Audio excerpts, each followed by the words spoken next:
Last week, I discussed the first part of this video and it focused on the 10 money habits that people engage in that is keeping them poor without them knowing it. Today, I will be discussing the remaining of that habit. But before I go further, here is a link to the first part of this video. I will also be dropping this link in the description below, so feel free to watch to the end of this video before going to watch the first part of this video. And I advise you not to miss out on any of these important points. Make sure to stick around till the end of this particular video. So number 11 is wrong role models. Role models have an impact on your financial life and your financial well-being. If you decide to pick a role model who is into fashion and is about advertising and promoting expensive brands, clothes, shoes, etc., it will lead you to adopt the habits and behaviors of these fashion models who you choose as your role model. You will end up spending your little resources in these expensive branded items and even in less useful items that will not contribute anything to your financial progress. I will advise you to always choose your role model right. If you are interested in building your financial future, then you should look for those role models who talk about finance and financial independence, or even teach about financial education both online and offline. Number 12 is ignoring financial rules. Financial rules are very important when it comes to helping you achieve maximum benefit from your limited resources. They serve as a guide to help individuals make informed and responsible decisions about their money. Ignoring the rules of budgeting like the 50-30-20 rule, or ignoring the rule of savings like opening up an emergency savings account, or even ignoring the investment rules like diversifying your investment will result in long-term financial failure and financial instability, and this will keep you in poverty. Number 13 is lack of financial discipline.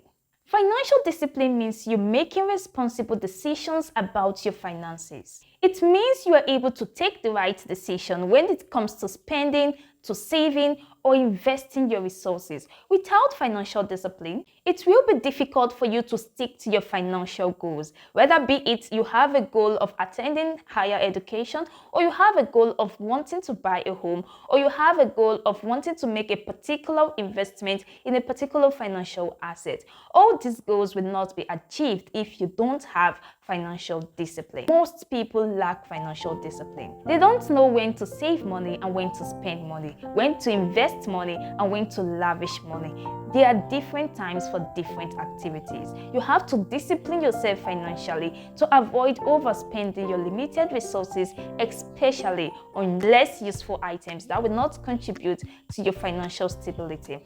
Financial discipline is very important in that process of creating wealth. Number 14 is impulse buying. Most people spend their money on things that they don't need, or on things that won't be necessary for them both now and in the future. They make these purchases as a result of peer pressure influence, or as a result of some discounts which was given to this particular item, and they know they don't need these items. Spending your limited resources out of what you budgeted is a wasteful expenditure that can keep you stuck in that poverty trap, and it will lead to financial stress and financial failure in the future. Anyone who has a financial goal of building wealth must learn to stick to their budgets and be mindful of their spendings. When you sit down to calculate the amount that you've put into this impromptu buying, you will find out that it is a huge amount of money which can be directed towards your savings account for emergencies or for investments. Number 15 is making financial decisions alone. Keeping financial decisions to yourself alone is very good, but there are times where you need to seek the advice of other people in making money decisions that are very important towards your financial goals. It is important that you seek the advice of financial experts, or the advice of your business partners, or the advice of your spouses when it comes to making investment on behalf of the both of you, or you seek the advice of role models in the financial system.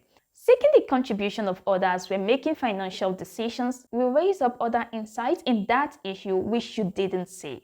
And this will lead to you making an informed financial decisions that will add to your own financial advantage. Learn to seek the advice of financial experts and other people who are into this financial system when you want to make a huge financial decision. Number 16 is poor tax planning. If you don't plan your taxes, you will end up paying more taxes than you are supposed to pay. Paying more on taxes will reduce your purchasing power and your profits. and you will be left with less money to save. Try seeking the advice of tax experts on some legal ways to cut off your taxes to your own financial advantage. There are some tax exemption laws available to taxpayers in different countries, so it is important that you also keep yourself abreast with information about taxes so as to minimize your tax liabilities and bring about financial success in the long run. 17 is buying things on credit.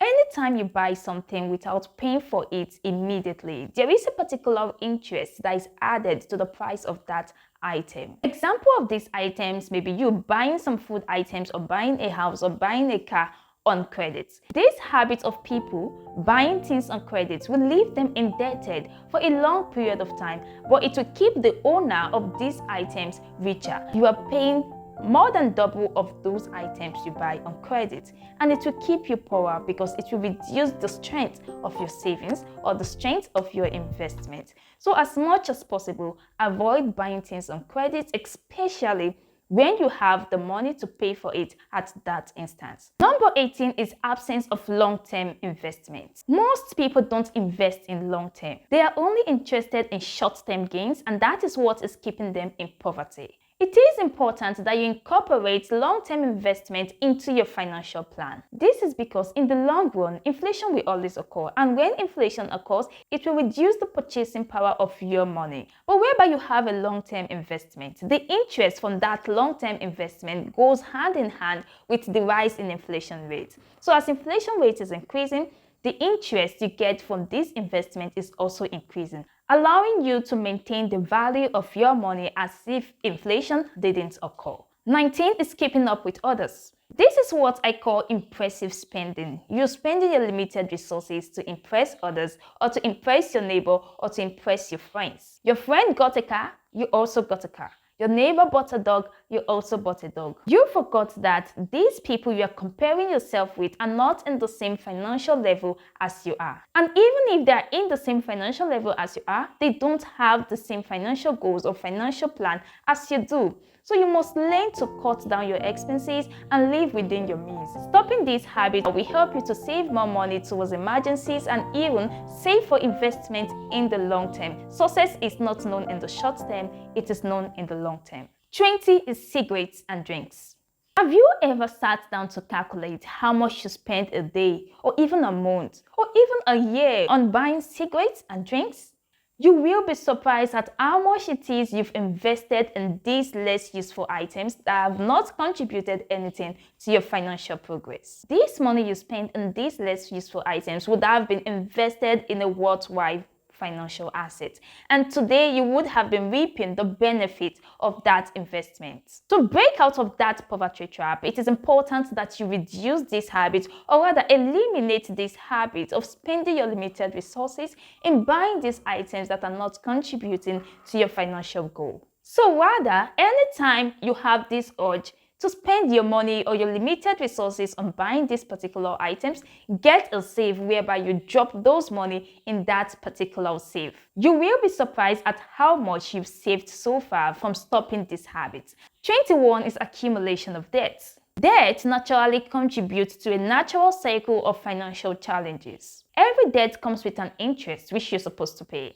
And this periodic installment you pay for these debts will prevent you from saving your money towards rainy days. If you don't save money for emergencies, or you don't save money for investment, you will be forced to fall back into debt sources, and you will increase your cycle of debt as time progresses. So to prevent financial stress, I would advise you to set up a debt repayment plan whereby you can direct your money to a particular debt payment, likewise saving money for investment and also for emergencies. Number 22 is absence of financial goals. Not having financial goals will keep you in poverty. Financial goals are essential for you to achieve maximum benefit from your limited resources. It will help you direct your money to where it should go and how it should go. Wealthy people always have their yearly financial plans, so they draft out strategies on how to achieve these financial goals. If you don't have a financial goal right now, try creating one so that you can achieve maximum benefit from your limited resources. Having a financial goal will prevent you from spending your money lavishly and uselessly. 23 is buying things in small quantity. people have this habit of going to the market, and when they get to the market, they buy that particular essential item that they need in smaller quantity. Buying things in small quantity will prevent you from getting discounts on bulk purchases. And not just that, buying things in small quantity will lead to you paying more than the average price for that particular item. It is important that you buy things in bulk because it is more cost effective, as you will be getting the same quality and the same quantity for a lesser amount of money. 24 is lending money to people. There are various times whereby you've lent money to your friends or lent money to family members or even people who are not close or related to you. And at the end of the day, this money you lent to people became a bad debt, whereby you can't recover this money from them. Not recovering this money from them will only keep you poor.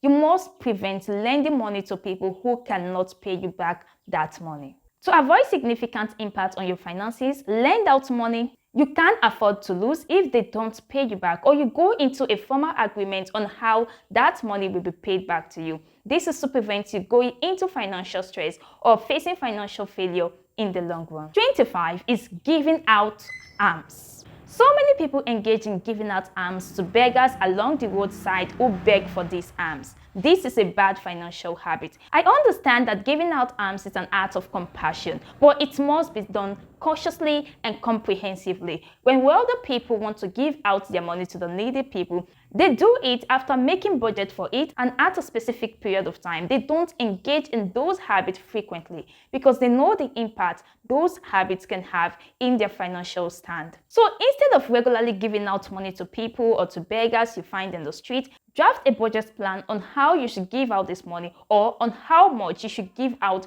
to the needy for the year. And that is it. I hope you've learned something from this video about those normal habits that you engage in that are keeping you poor. Hit the like button and subscribe to my channel to keep getting informative videos like this. Thank you for watching. See you in the next video. Stay well.